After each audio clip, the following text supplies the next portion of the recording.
a disappointing World Cup experience for me. So, I mean, I've wanted to be at the 2026 FIFA World Cup ever since it was announced that we're going to have it in three different countries. I was counting down. I got my visa for Canada, already had that for the US, and so I was really prepared. And I went into this year with two opportunities as an influencer to come. And at a point, there was, when I was signing one contract, there was a bit of a conflict of interest. So I was like, hey, which one should I go with? Should I go with these people? And all of them were offering different things. So one was with a games company. I mean, they launched it in partnership with GFA, etc. I went there, I covered the launch.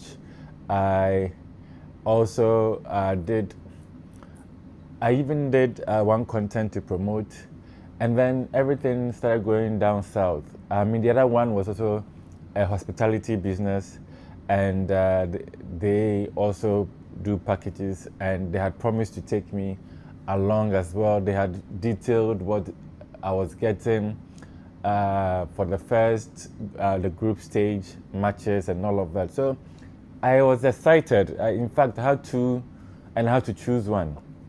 Uh, but as fate to have it, when push came to shove, I didn't even get any of those opportunities. None of them pulled out for me, and I was happy with it. I never gave up until the very last minute because I always felt like one of them will eventually reach out and say, "This is the itinerary." I remember when I was going to Congo, I was like, I heard America, a lot of people will be quarantining people or not allowing people to come in if you just travel to these Ebola zones for a certain period. And I was like, this, I know it was in DR Congo, but I was in Congo, Kinshasa. Sorry, Congo, Brazzaville. And so I was like, let it not get here so I'll have a clean bill to travel and all of that. But as fate or luck will have it, none of it happened. So I was going to watch it in Ghana and just like everybody else. Oh wait, I also wrote an email to Qatar Airways, who were the ones that sponsored me for the last World Cup experience. And so I wrote to them very last minute that I would like to do it again. Perhaps my timing was bad and I didn't hear from them in that regard as well.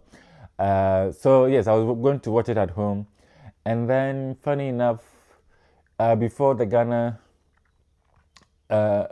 match, 1 week into the World Cup, my dad's older brother dies, and so I was like, okay, when I'll come to the US for the funeral whenever it's ready.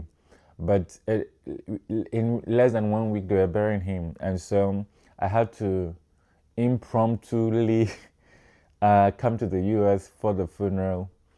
And when I was done with that, and I started having hopes that I may go to at least one Black Star game. And so now I was on a hunt for tickets. I mean, the government has said they will give some to those who are already here, and so they will not sponsor people to come. So I was hoping that would be my chance to. But it wasn't a really clear channel as to how that was happening. I started putting out there on social media, I need ticket, I need that. And then the first game happened when I was against Panama, happened the day I was leaving Ghana, and so that was not going to happen. In fact, I found out when I got to Brussels and the airline announced in the flight that Ghana won. So I was very happy. And then, so when I got to town, at least the game in Boston, the game in Philadelphia were looking plausible. But I started reaching out to people that I knew, and really, bottom line, none of it happened.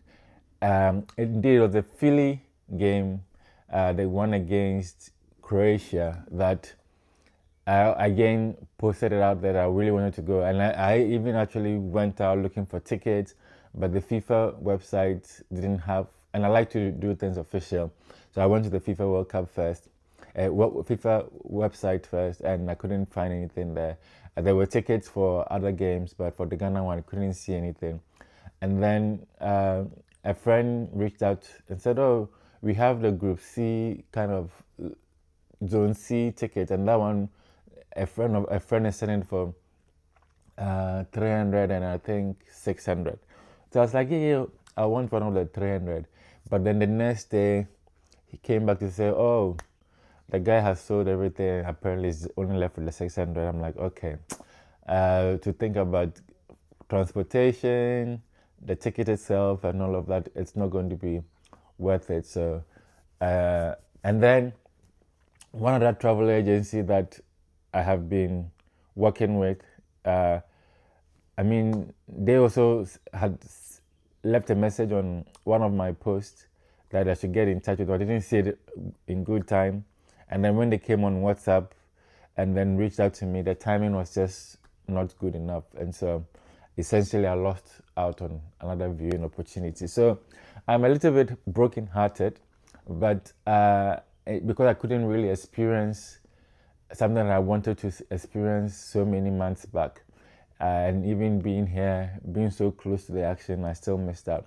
But one thing that I'm happy for is that my campaign to support the Black Stars has been worth it, because it seemed right from the beginning people had little hope or no hope at all of them performing well. But I stood to my grounds. I believe they would pull a surprise, and even regardless if they didn't, we needed to support them, which was not quite the narrative online. And so to now see them advance to the group stages, beyond the group stages, the knockout stages, which a lot of people didn't give them a flying ass chance. I'm happy. I even did a song. If you haven't listened to it yet, set on all platforms. It's called Let's Go Ghana. And of course, my artist name is Amiel, Project Amiel. So listen to it, use it for your celebratory songs, because I believe we can beat Colombia and advance even further.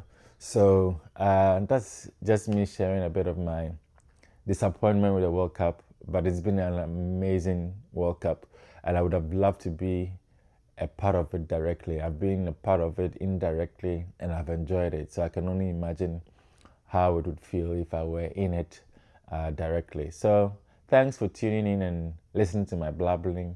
What's the word? Blabbering. Yeah, listen to my blabbering. But cheers.